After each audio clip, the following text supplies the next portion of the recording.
12번째, 우리 이번 시리즈의 마지막이 되겠습니다. 주님은 나의 최고봉이라고 하는 제목으로 말씀을 나누고 있습니다. 오늘은 주님께서 우리들에게 주시는 최고의 평강에 대한 말씀을 나누려고 합니다. 저는 개인적으로 새벽을 참 좋아합니다. 새벽 시간에 책을 읽거나 새벽 시간에 말씀을 보거나 새벽 시간에 이 설교 준비를 할 때 참 저에게는 참 좋은 그런 시간입니다. 말씀을 준비하는 중에 제가 아주 짧은 시를 하나 만나게 되었습니다. 이 시의 제목은 평안하냐라는 제목입니다. 읽어드릴게요. 주님 부활하시고 처음 하신 말씀, 일하라 선교하라 아니하시고 제자들에게 처음 하신 말씀, 평안하냐. 오늘 여러분들에게 그런 질문으로 시작하고 싶습니다. 평안하뇨? 평안하십니까? 네, 반말을 했더니 대답이 없으시군요. 네. 제가 이렇게 병원에 가서 진료를 받을 때마다 의사 선생님이 저에게 늘 하는 이야기가 있습니다. 목사님, 너무 열심히 일하지 마세요. 목사님 할 수 있는 일의 80%만 하세요. 그러면서 저에게 이렇게 쉬라는 말을 자주 합니다. 요즘은 제가 건강을 좀 유지하려고 제가 태어나서 처음으로 헬스클럽에 가서 이렇게 드는 거 이런 거 좀 연습을 하고 있습니다. 1년 안에 제가 꿈이 식스팩을 만드는 건데 남자로 태어나서 한 번쯤은 해봐야 되지 않을까. 근데 이거를 어떻게 보여줄까? 그게 참 고민됩니다. 처음 배우는 거기 때문에 그 트레이너가 저에게 이렇게 가르쳐 주면서 하는데 저에게 늘 그런 얘기예요. 목사님, 너무 진지해요. 운동을 왜 이렇게 진지하게 합니까? 쉽게 하세요. 재밌게. 너무 열심히 하지 마세요. 그러면서 제가 이렇게 처음 이렇게 역기 드는 거 이제 연습을 할 텐데, 목사님, 그 20kg예요. 그 꼭 목사님 드는 얼굴은 200kg 같아요. 살살 하세요. 제가 뭘 하면 이렇게 깊이 빠지는, 또 너무 열심히 하는 그런 경향이 있는 것 같아요. 우리가 인생을 그렇게 열심히 살아간다고 여러분들 평안하십니까? 내가 지금 꿈을 이루고 내가 무엇을 이루어 간다고 여러분들이 평안하십니까? 예수님께서 우리들에게 오늘 하신 말씀, 평안을 너희에게 끼치노니 곧 나의 평안을 너희에게 주노라. 내가 너희에게 주는 것은 세상이 주는 것과 같이 아니하니라. 너희는 마음에 근심하지도 말고 두려워하지도 말라. 그런데 이 말씀은 우리가 오늘 읽지 않은 요한복음 14장 26절과 아주 밀접하게 연관이 되어 있습니다. 26절 한번 볼까요? 같이 봅니다. 보혜사 곧 아버지께서 내 이름으로 보내실 성령, 그가 너희에게 모든 것을 가르치고 내가 너희에게 말한 모든 것을 생각나게 하리라. 그리고 오늘 본문의 평안을 너희에게 주노라. 이 평안이라고 하는 것은 언제 오는 것이냐면 우리 주님께서 보혜사 성령님을 우리들에게 주셔서 너희들이 행해야 될 것, 너희들이 생각하는 이 모든 것을 생각나게 하실 때 우리들에게 찾아오는 겁니다. 그래서 우리가 깨닫게 되는 것이 우리 주님께서 우리들에게 주시는 평안은 주님과 성령님과의 관계 속에서 일어나는 일이구나 라는 것을 알게 되죠. 주님은 나의 최고봉이라고 하는 책에서 오스왈드 챔버스가 이렇게 말을 합니다. 하나님께 중요한 것은 당신이 진정으로 예수 그리스도와 살아있는 관계를 맺고 있는가 하는 것입니다. 건강할 때나 병들었을 때나 상관없이 진실로 주님께 당신 자신을 완전하게 맡겼는가 하는 것입니다. 주님께 우리들이 맡겼는가. 제가 지난 주간에 대전 계룡대에서 이 공군들 가족들이 모이는 안전 기도회에 가서 제가 말씀을 전하게 되었습니다. 그러면 공사 출신들은 육사나 해사 출신에 비해서 사망률이 2.5배 정도 됩니다. 비행기 사고로 정말 아까운 사람들이 많이 죽습니다. 그래서 안전을 위해서 그들이 기도합니다. 하나님 살려달라고, 안전하게 해달라고 기도하는데 그 모임에서 제가 이렇게 설교했습니다. 여러분들이 지금 여기에서 기도한다고 사고가 안 나겠습니까? 여러분들 기도해도 사고는 납니다. 우리가 하나님을 믿는다고 하는 것은 우리들에게 아무런 문제가 없이 해달라고 하는 것이 아니라 하나님을 믿기 때문에 그 사고 가운데서도 우리들이 평안할 수 있는가, 아니 조금 더 깊이 들어가서 그 죽음의 한가운데서도 우리들이 평안할 수 있는가, 영혼에 대한 물음을 묻는 것이지, 단지 안전만을 기원한다면 우리들이 다른 미신과 다를 것이 무엇이 있겠습니까? 평안은 주님께서 우리들에게 주시는 것입니다. 여러분들 상황 가운데 여러분들 사고가 나지 않기 때문에 일어나는 것이 아닙니다. 제가 평안에 대한 설교를 할 때면 늘 제 마음 가운데 떠오르는 찬양이 있습니다. 무디 목사님의 동역자로서 사역했던 평신도 스패포드라고 하는 분은 굉장히 부자였고, 그는 교회를 위해서 헌신했고, 그런데 시카고에 대화재가 냈을 때에 그는 사업도 어려움을 겪게 되고 교회도 다 타버리고, 이제 그의 아내와 자녀들을 여행을 보냈을 때 그 프랑스로 가던 그 배가 바다에서 침몰해서 거기에서 자녀들을 다 잃습니다. 이 스패포드가 그 자식을 잃은 그 슬픔을 가지고 시신도 찾아볼 수 없지만, 내 딸이 죽은 그 장소의 선장이 여기에서 사고가 났고 당신의 딸이 여기에서 죽었습니다라고 얘기했을 때 그 바다를 바라보며 스패포드가 지었던 찬양입니다. 내 평생에 가는 길 순탄하여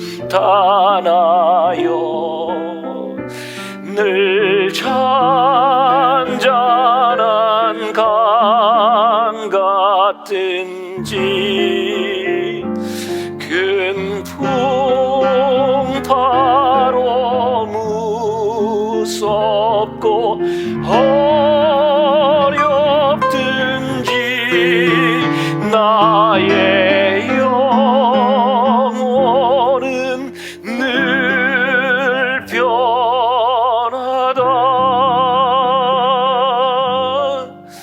내 영혼 평안해.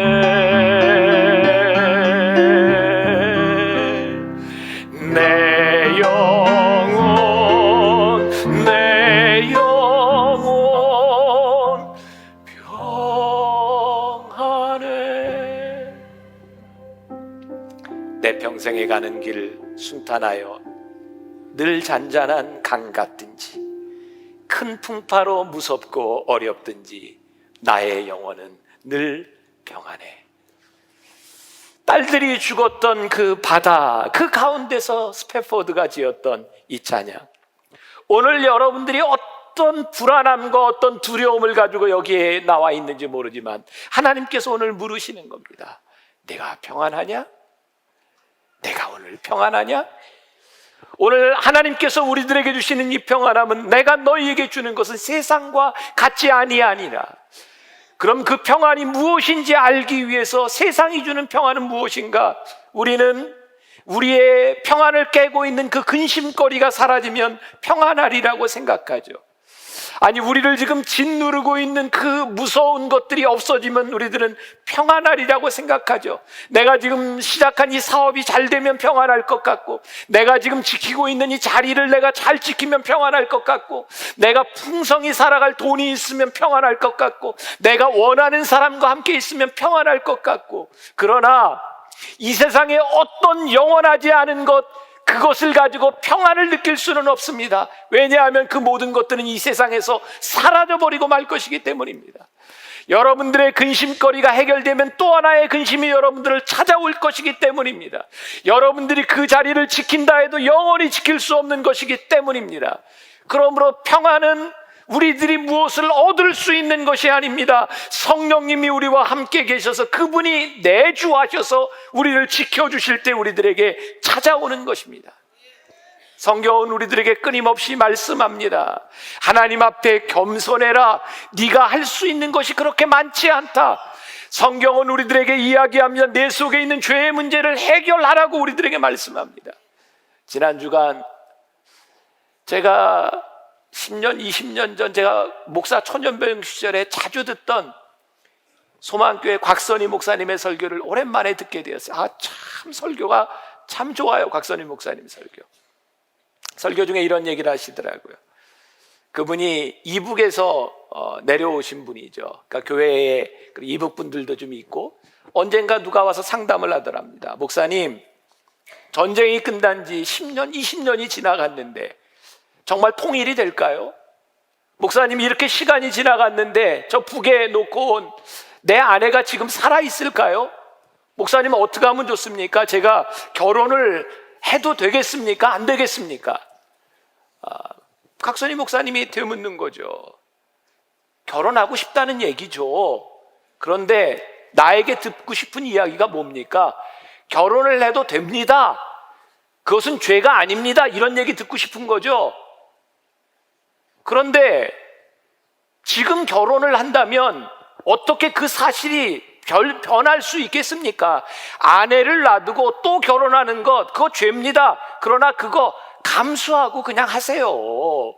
뭐 그렇게 그거 정당화하고 그 평안함을 얻으려고 합니까? 그게 어떻게 평안해질 수 있는 겁니까? 그거 감수하고 해야지. 우리 교인들 중에 이런 사람들 참 많아요. 주일 성수 못하는 거 저에게 와서, 목사님, 제가 사업 때문에 주일 성수를 못해요. 목사님, 제가 사업 이게 자리 잡으면 잘할 거고요. 하나님도 이거 이해하시겠죠? 목사님, 나는 이해를 해도 하나님은 이해를 못해요. 왜? 이미 당신의 마음속에 이해를 받기를 원한다면 이미 당신의 마음에 평안은 사라져버린 겁니다. 어떤 분들이 그러죠. 11조 하는 게 너무 힘들고 아까워서 제가 이 정도 경제력에 올라가면 11조를 할게요. 하나님도 이해하시겠죠? 아니요. 당신 마음이 불편한데 어떻게 그게 이해가 되겠습니까? 하나님, 제가 저 인간 도저히 용서 못하는데 하나님도 저거는 이해하실 것 같아요. 하나님 이해하시죠? 아니, 못해. 안 돼. 여러분들 마음속에 이미 평안함이 사라진 것, 그것은 변할 수 없는 사실입니다. 그런데 왜 우리들이 하나님과의 관계를 깨면서 그거를 정당화하려고 합니까? 하나님과의 관계가 회복되어야 여러분들에게 평안이 찾아올 수 있는 겁니다. 우리가 참 많이 보았던 누가복음 9장 23절 말씀에 나를 따라오려거든 자기를 부인하고 날마다 제 십자가를 지고 나를 따를 것이니라. 이 말씀을 예수님을 위하여 하신 말씀인가요? 아니요. 이 말씀은 예수님께서 우리들을 위하여 하신 말씀입니다. 왜냐고요? 여러분들이 십자가를 지지 않고 여러분들이 자기를 부인하지 않으면 아무리 예수님을 따라와도 평안하지 않은 거예요. 자기 십자가를 질 자신이 되어 있어야 합니다. 오스왈드 챔버스는 이렇게 얘기합니다. 우리들이 포기해야 될 것은 죄가 아니라 우리들의 권리를 포기하는 것이다. 하나님 앞에 우리의 권리를 주장하지 않는 것이다. 그때 우리들에게 찾아오는 것이 평안함이다. 평안함을 잃어버린 삶에는 근본적인 문제가 있습니다. 여러분들에게 책을 하나 소개합니다. 그레이 크로셸이라고 하는 사람이 쓴 크리스천 무신론자라는 책입니다. 여러분들 중에 혹시 신앙에 조금 고민을 가지고 있는 분들, 그렇게 어렵지 않게 볼 수 있는 책입니다. 이 그레이 크로셸은 지금 미국에서 제일 잘 나가는 목회자 중에 하나입니다. 소위 말하는 성공적인 목회자입니다. 그가 크리스천 무신론자라고 하는 책에서 자기 고백을 합니다.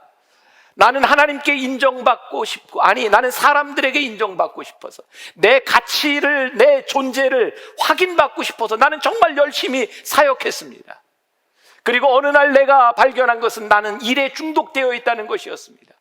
내가 하나님의 일을 한다고 하면서도 나는 중독이었고, 그것은 우상 숭배였습니다. 예수 그리스도를 통해서 충족될 수 없는 그 어떤 것도 우리들은 우상 숭배라고 하는 것을 우리들이 깨달아 알아야 합니다. 여러분들이 신앙생활을 하면서 여러분들이 열심히 하는 것, 내가 이렇게 열심히 하면 복을 받을 거야, 내가 이렇게 열심히 봉사를 하면 누군가 인정을 해줄 거야, 그것이 여러분들의 중독이고 우상 숭배라는 사실, 이 책을 읽을 때 저에게 깨달아졌던 것이, 그래, 내가 만나교회 담임 목사로 열심히 하나님의 일을 한다고 했지만 나에게는 정말 사람들에게 인정받고 싶은 욕구, 그게 저로 하여금 일 중독증에 걸리게 했고, 일을 하지 않으면 평안을 잃어버리게 만들었어요. 전 지금까지 해외를 나가면서 늘 컴퓨터를 들고 스마트폰을 들고 아이패드를 들고 책을 들고 하루를 쉬면 내가 쉬는 것이 죄스러웠어요. 왜? 일을 하지 않으면 안 될 것 같아서. 나에게 쉼이 없었어요. 평안함이 없었어요. 왜? 일하지 않으면 안 되니까. 누군가에게 인정받아야 되니까. 근데 하나님이 지난주에 저에게 정말 놀라운 깨달음을 주셨어요. 지난주일이 부활주일이었어요. 맞나요? 맞죠? 지지난주인가요? 그렇구나. 죄송합니다. 제 1, 2, 3부 지난 설교까지 계속 지난주가 부활절이라고 우겼는데 지지난주였구나. 부활주일날 제가 설교를 2번 했어요. 그것도 짧게. 와, 부활주일 끝나고 났는데요, 너무 좋은 거예요. 제가 1부 설교를 하고, 오늘도 설교를 이제 5번을 해야 돼요. 1부 설교를 하고 나면 제 책상 위에 늘 프로폴리스가 있습니다. 목이 아파서 뿌리고 또 뿌리고, 그리고 늘 올라올 때 결심을 하죠. 살살해야지. 근데 올라오면 살살이 안 돼요. 늘 목이 아픈데 주일날 예배를 다 마치고 나면 정말 아무것도 하기가 싫어요. 그냥 이렇게 퍼집니다. 나는 왜 이렇게 주일날 이렇게 힘들까? 저는 늘 이렇게 변명을 했었습니다. 제가 말씀을 전해야 되는 사명이 있고 조금이라도 더 많은 사람들이 이 말씀을 들어야 하지 않겠는가. 그래서 교회 주일날 예배를 5번 드립니다. 근데 제 속에 정말 원하는 것은 교인들이 말씀을 듣는 것보다 이 만나교회가 예배를 많이 드려야 더 많은 사람들이 올 수 있고, 그래야 우리 교회가 클 수 있고, 우리 교회가 누군가에게 인정받는 어떤 교회가 될 수 있다고 하는 것, 그것이 내 마음속에 더 크게 자리 잡고 있다고 하는 것을 부인할 수 없었어요. 그래서 예배를 더 드렸고 설교를 더 했고, 저는 늘 힘들었어요. 하나님께서 저에게 그런 마음을 주시는 겁니다. 꼭 그렇게 예배를 드려야 되겠니? 부활절 예배를 드리면서 저에게 하나님께서 도전을 주셨던 것이 정말 충만한 예배, 기쁨으로 드릴 수 있는 예배, 정말 마음 놓고 하나님을 찬양할 수 있는, 더 이상 시간에 구애받지 않는 그런 예배. 제가 언제 실천할지 모르지만 지금 계획 중입니다. 교회 예배를 줄이려고 합니다. 아멘이 안 나오네요. 제가 일부 예배 먼저 줄이려고 했는데, 일부 예배는 일이 있어서 아침에 일찍 나오는 분들인데 일부 예배는 절대 줄이면 안 된대요. 우리 장로님들은 2부와 3부는 절대 안 된대요. 그리고 4부는 청년들이 절대 안 된대요. 5부는 예배를 못 드리는 분들을 위해서 열려있기 때문에 절대 없애면 또 안 됩니다. 제 속에 그런 마음이 듭니다. 하나님, 만나교회만 교회인가요? 여기에서 예배 드릴 수 있는 사람들 예배 드리고, 우리가 뭐 그렇게 바쁘다고 그렇게 시간 이렇게 쪼개놓고 그렇게 예배 드릴 수밖에 없는 존재인가요? 우리들이 하나님 앞에 평안하게 예배 드리고 평안하게 쉴 수 있고 정말 충만하게 예배 드릴 수 있는 쉼이 있는 곳이 되어야 할 텐데, 그렇게 쫓기며 예배를 해치우는 것이 된다면 정말 이것이 올바른 관계의 회복이 일어날 수 있을까요? 언젠가 제가 결단을 하게 될 때 어느 예배 시간이 될지 모르지만 여러분들이 기쁨으로 받아들여 주시기를 바랍니다. 설마 2부는 3부는 아니겠지 뭐 이런 생각하고 있는 건 아니죠. 두려워하지 마세요. 하나님의 뜻이 우리들의 삶에서 이루어지면요, 성령님께서 우리들 가운데 함께 하시면 여러분들이 지금 가지고 있는 문제들, 그거 그렇게 문제되지 않습니다. 제가 언젠가 소개했던 피터 언더우드가 쓴 First Mover라고 하는 책에 보면 한국인들의 서두름에 대해서 외국인들이 보았던 것을 몇 가지를 이야기합니다. 첫 번째, 커피 자판기에서 커피가 나오고 있는데 손을 집어넣고 컵 잡고 기다리는 거. 두 번째, 버스 정류장에서 버스가 출발하는데 뒤따라가면서 계속 세워달라고 추격전하는 것. 세 번째, 화장실에 들어가기 전부터 짚어내리는 사람들. 네 번째, 삼겹살 먹을 때 익기도 전에 먹는 사람들. 다섯 번째, 엘리베이터에서 2초도 못 참고 닫힘 버튼 누르는 사람. 여섯 번째, 3분 기다리라는 컵라면 3분 되기 전에 뚜껑 여는 사람들. 일곱 번째, 영화관에서 엔딩 자막이 끝나기도 전에 일어나서 나가는 사람들. 8번째, 화장실에서 볼일 보면서 양치질 하는 사람. 9번째, 웹페이지가 3초 안에 안 열리면 닫아버리는 한국 사람들. 10번째, 편의점에서 음료수 구입한 뒤 먼저 마시고 계산하는 사람들. 근데 이게 여러분들에게 전혀 새롭지 않은 거예요. 이게 우리들의 삶이에요. 그렇죠? 너무 익숙하죠? 우리들이 참 기다리는데 참 힘든 것 같아요. 사실 기다리지 못하면서 여러분들이 참 많은 평안을 잃어버리고 있다는 사실을 아십니까? 제가 늘 이야기하죠. 우리의 인생은 속도가 아니라 방향이라고 하는 것을. 여러분들이 얼마나 빨리 가느냐에 대한 문제가 아니라 하나님과 어떻게 동행하느냐의 문제임. 그것을 알면서도 우리는 늘 속도를 내지 못해서 안달하고 있는 모습을 봅니다. 오늘 새벽에는 제가 집에서 서재에서 새벽에 이 말씀을 묵상하며 보았어요. 참 이 말씀을 묵상할 때마다 종종 저에게 이 말씀을 준비할 때 하나님이 이런 마음을 주셨구나. 참 이 얘기를 들으면 우리 교인들이 감동하겠구나 하는 말씀입니다. 준비가 되셨어요? 네, 2부 때 제가 큰 상처 받았어요. 자, 게으름이 하나님의 뜻을 따라 살지 못하게 하는 죄이듯이 서두름은 하나님의 인도하심을 받지 못하게 하는 또 하나의 죄입니다. 다시 한번 읽어야 될 것 같아요. 약간의 상처입니다. 게으름이 하나님의 뜻을 따라 살지 못하게 하는 죄이듯이 서두름은 하나님의 인도하심을 받지 못하게 하는 또 하나의 죄입니다. 사랑하는 여러분, 우리 서두름은요 늘 지금 그리고 우리의 눈으로 굉장히 자기중심적으로 우리를 보게 합니다. 그래서 우리는 평안함을 잃어버려요. 이사야 44장 2절에 보니까 우리 같이 한번 한 목소리로 봉독해 볼까요?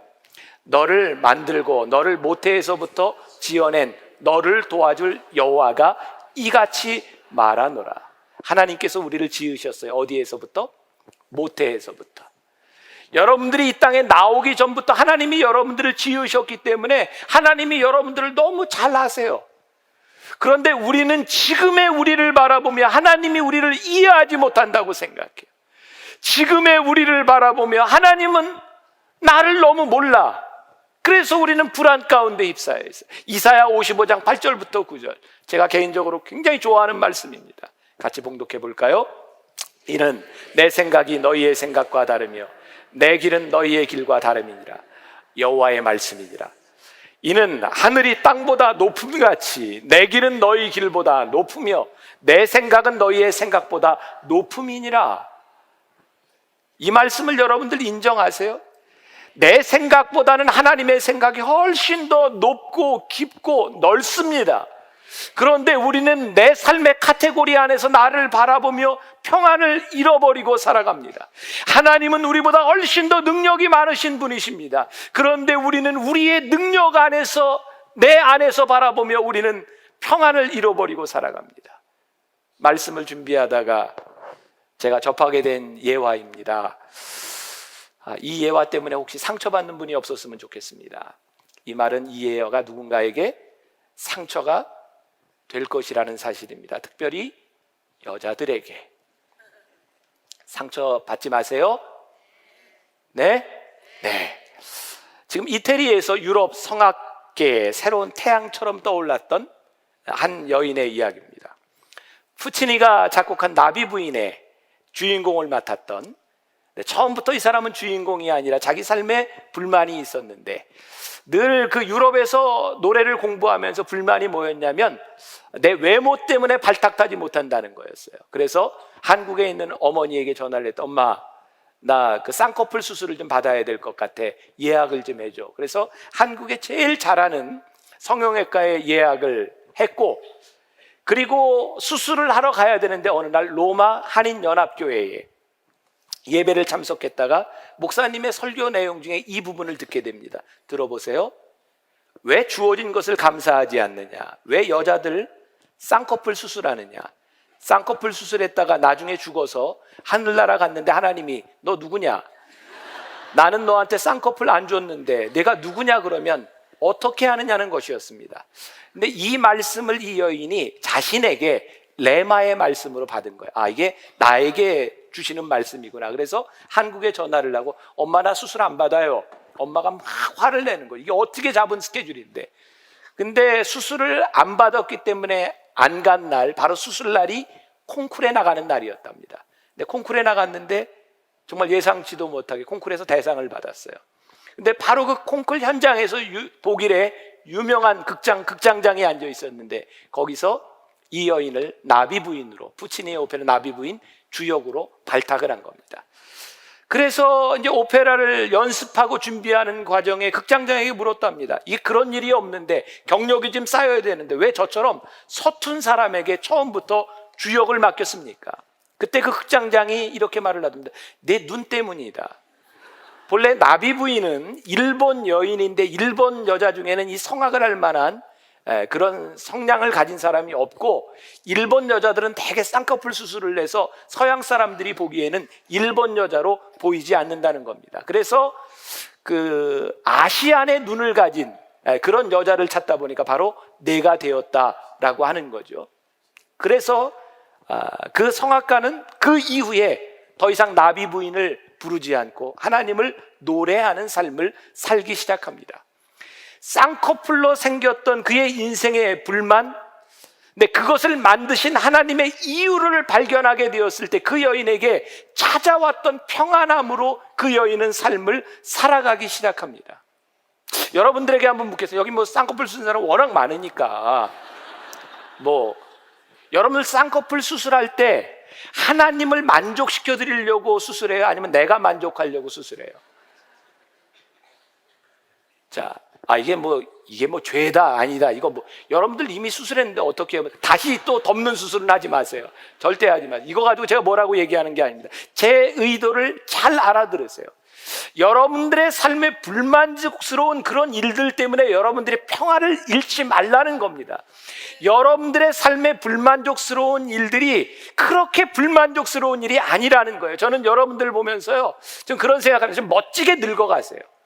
나이 드는데 늙는 게 정상 아닙니까? 나이 드는데 늙으면 주름살이 잡히는 게 정상 아닙니까? 문제는 어떤 주름이 잡히느냐예요. 멋진 주름. 나이 들어서 이 백발이 되어서 멋진 백발을 가지는 것, 나이 들면 머리도 빠지는 거고요, 하얘지는 거고요, 그렇게 살아가는 겁니다. 이 맥 라이언이라고 하는 유명한 여배우가 있죠. 저도 개인적으로 굉장히 좋아했던 여배우예요. You've Got Mail 이런 영화, 또 시애틀의 잠 못 이루는 밤, 아주 코믹한, 아주 로맨틱한 영화의 주인공 맥 라이언이 늙어가는 게 너무 아쉬워서 수술을 하기 시작합니다. 사진 한번 보여주세요. 저 여자가 저 여자입니다. 입술을 엔젤리나 졸리처럼 했는데 저게 붕어 입술로 이렇게 많이 회자되었던, 저 모습으로 그냥 늙어갔다면 얼마나 예뻤을까. 근데 꼭 굳이 그렇게 자기에게 불만족스러워서 우리의 평안을 잃어버려야 될까?